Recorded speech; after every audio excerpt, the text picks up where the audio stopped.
The highly anticipated meeting between President Trump and President Xi is now just hours away, and the two are set to meet in South Korea. Those discussions could last for 3 or 4 hours, according to President Trump. It's the first time these leaders will meet since 2019, and the first time since President Trump waged his trade war on China. So will they reach a deal before the tariff deadline on Saturday?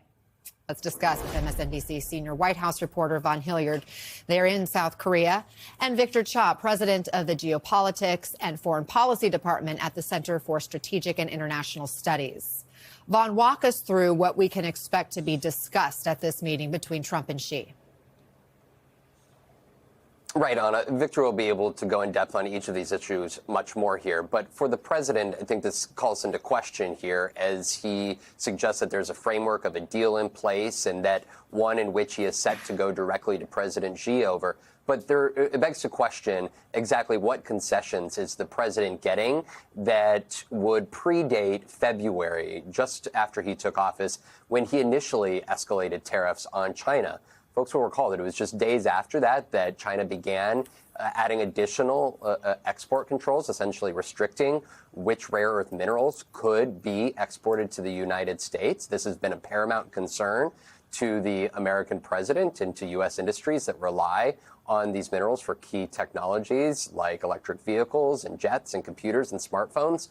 But this is also a moment where soybean trade, China has effectively stopped buying $12 billion worth of soybeans. That's just one of the agricultural industries, for example. But the Chinese embassy telling MSNBC in literally the last few minutes here that as it pertains to, quote, the China-U.S. soybean trade, the U.S. side should take positive measures, cancel unreasonable tariffs, and create conditions for expanding bilateral trade.